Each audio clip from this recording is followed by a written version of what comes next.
Hey guys, so transfer of property act की series में आज हम बात करने वाले हैं नोटिस के बारे में कि नोटिस क्या होता है, कितने टाइप्स का होता है, क्या इसकी इम्पोर्टेंस है, सब कुछ जानेंगे इसके बारे में।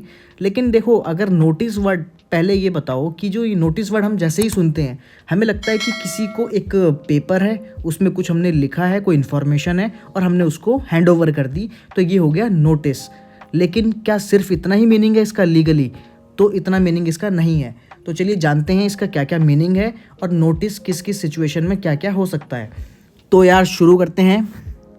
First of all, notice. देखो, नोटिस का मतलब है कि किसी फैक्ट को किसी के नॉलेज में लाना, नोटिस में लाना। मतलब वो जैसे हम बोलते नहीं है कि आपने ये चीज़ नोटिस करी, तो नोटिस मतलब क्या आपको ये चीज़ की नॉलेज हुई या नहीं हुई। तो ये उसी सेंस में है। पढ़ते हैं। A person is said to have notice of a fact when he actually knows that fact. अब एक पर्सन को एक चीज़ का नोटिस तब माना जाएगा जब एक्चुअली उसको वो फैक्ट पता चल जाएगा, और when but for wilful abstention from an inquiry or search which ought to have made or gross negligence he would have known it. मतलब देखो, ये है लीगल डेफिनेशन। इसमें आपको शुरू की एक दो लाइन समझ में आई होगी, लेकिन बाकी लाइंस स्किप हो गई होगी। तो इसको डिकोड करते हैं। उससे पहले मैं आपको ये बताऊं कि हम ये नोटिस पढ़ क्यों रहे हैं। क्योंकि अगर लॉ में देखा जाए, लीगल सेंस में देखा जाए, तो हर चीज़ नोटिस पे डिपेंड करती है। अगर आपको किसी के ऊपर केस करना है, सू करना है, तो आपको वो जो फैक्ट है, जो आपके पास हैं, जो आपके मन में है, जो आप बताने वाले हो, वो आपको दूसरे को कन्वे करने पड़ेंगे, तभी आप किसी पे सू करोगे। अदरवाइज़ उसके पास तो नोटिस ही नहीं है, उसको इन्फॉर्मेशन ही नहीं है, तो आपका जो केस होगा वो बिल्कुल वेस्ट हो जाएगा, क्योंकि आपने सामने वाली पार्टी को इन्फॉर्म ही नहीं किया। तो इसलिए नोटिस की बहुत ज़्यादा अहमियत हो जाती है। अब इसके डेफिनेशन को हम डिकोड करेंगे। देखो, नोटिस मीन्स नॉलेज और information of a fact. When a person has a knowledge of a fact, he is said to have notice of the fact. Notice का मतलब है नॉलेज और इन्फॉर्मेशन किसी फैक्ट की।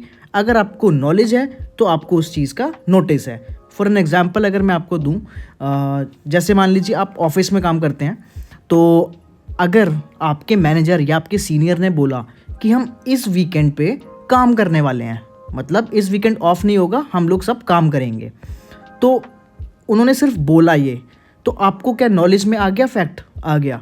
अगर अब आप वीकेंड में एब्सेंट होते हैं तो आपको वो रीज़न देना पड़ेगा, बिकॉज आपको नोटिस मिल चुका था कि आना है भाई इस वीकेंड पे।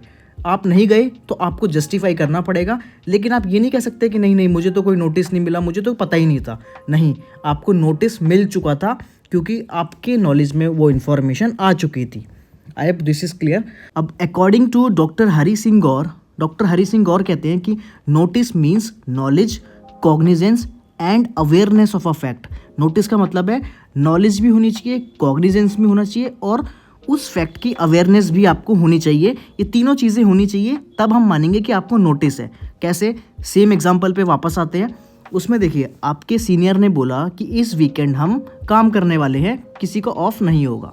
ठीक है, क्या ये फैक्ट आपकी नॉलेज में गया? हाँ, अगर आप वहाँ पे बैठे हुए हैं तो आपकी नॉलेज में गया। क्या आपने उसका कॉग्निजेंस लिया? मतलब क्या आपकी कैपेबिलिटी थी उसको सुनने की? आपने सुना और आप समझ गए उस बात को। अगर आप उस रेंज में बैठे हैं कि उन्होंने बोला और आपने सुन लिया, और ठीक है, आपने रिएक्शन दिया या फिर नहीं दिया, आप उस टाइम पे कहीं और बिजी नहीं थे, मतलब हम मान लेंगे कि एक जनरल कैपेसिटी में कि आपको इसका कॉग्निजेंस हो गया होगा। ठीक है, क्या आप उस फैक्ट से अवेयर हैं कि उन्होंने बोला क्या? ठीक है, आपने सुन लिया कि उन्होंने ये सब चीज़ें बोली हैं, लेकिन क्या आप अवेयर हैं कि उन्होंने कौन से वीकेंड की बात करी है, और वीकेंड में कौन से डेज़ को इंक्लूड किया है? सैटरडे, संडे, कोई एक है या फिर दोनों है? अगर आपको फैक्ट से अवेयरनेस है तो ये तीनों चीज़ें हैं, तो आपको नोटिस है। फिर आप कोई एक्सक्यूज़ नहीं दे सकते कि आपको नोटिस नहीं दिया। ठीक है, अब आगे चलते हैं। इसमें सबसे पहले इसकी इंपॉर्टेंस जानते हैं कि भाई क्यों पढ़ रहे भाई हम नोटिस। तो सिंपल सी बात है, प्रोटेक्शन ऑफ इंटरेस्ट प्रोटेक्ट करने के लिए। क्यों? क्योंकि notice protect the interest of all parties involve in a property transaction. Property हमने, क्योंकि हम टीपीए के पर्सपेक्टिव से पढ़ रहे हैं, तो इसलिए हम इसको मेन पॉइंट पे लेके चलेंगे कि notice protects the interest of all the parties involve in a property transaction. आप किसी भी ट्रांजैक्शन, प्रॉपर्टी की ट्रांजैक्शन कर रहे हो, आपने किसी पार्टी को इन्फॉर्म ही नहीं किया है, नोटिस ही नहीं दिया, तो आप उसका इंटरेस्ट कहाँ गया उसको तो पता ही नहीं है ना, फिर तो उसको आप अवेयर तो करोगे। For example, a purchaser with notice of an existing mortgage on the property cannot claim ignorance to avoid the mortgage. आप कोई प्रॉपर्टी खरीद रहा है, आपने उसको नोटिस ही नहीं दिया, आपने उसको बताया नहीं कि भाई इस प्रॉपर्टी के ऊपर मॉर्टगेज चल रहा है। अब वो प्रॉपर्टी मॉर्टगेज में है तो आप उसको बताओगे ना, तभी तो जाके वो डिसीजन लेगा आगे कि क्या करना है। तो अगर आपने नोटिस दे दिया तो उसका प्रोटेक्शन ऑफ इंटरेस्ट हो गया, और आपने नहीं दिया और तो फिर आपकी साइड से मिस्टेक हो गई। Second is good faith, because notice ensures that transactions are carried out in good faith, providing transparency and fairness in dealings. क्योंकि अगर आपने नोटिस दिया है तभी आप गुड फेथ में काम कर रहे हो, अदरवाइज आप गुड फेथ में काम नहीं कर रहे हो। Third one is legal obligation है भाई नोटिस देना, आप बताओगे नहीं क्या। इंश्योरिंग नोटिस इज गिवन और received can determine the legality and validity of the transfer, protecting parties from fraudulent और अनऑथोराइज ट्रांजैक्शंस। तो ये 3 इसकी इंपॉर्टेंस है। अब हम आते हैं काइंड्स पे, जो कि इसकी डेफिनेशन ने ही बता दिया कितने काइंड्स हैं।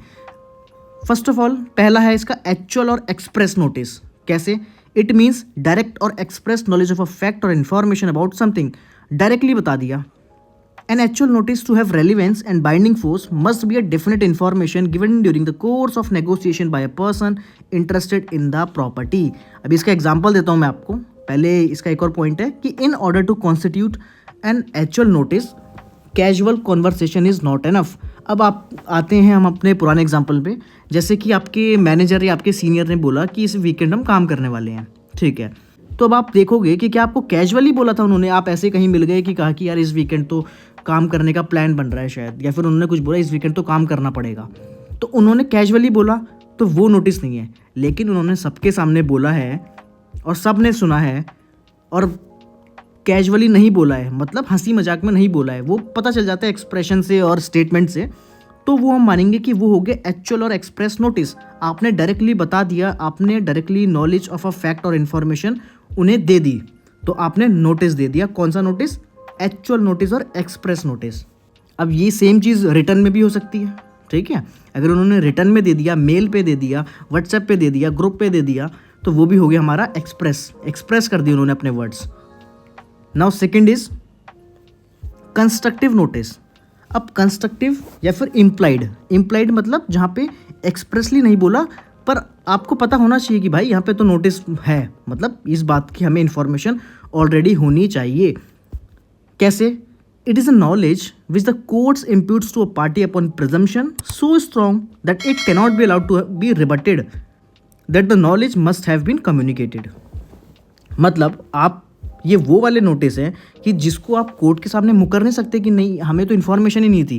कोर्ट कहेगा क्यों नहीं थी भाई इन्फॉर्मेशन, ये तो माना जाएगा कि ये इन्फॉर्मेशन आपको होनी चाहिए। That the knowledge must have been communicated, ठीक है। It arises from an irrebuttable presumption of notice. इसको आप मतलब रिबट नहीं कर सकते कि हमें तो बताया नहीं, ये आपको पता होना चाहिए।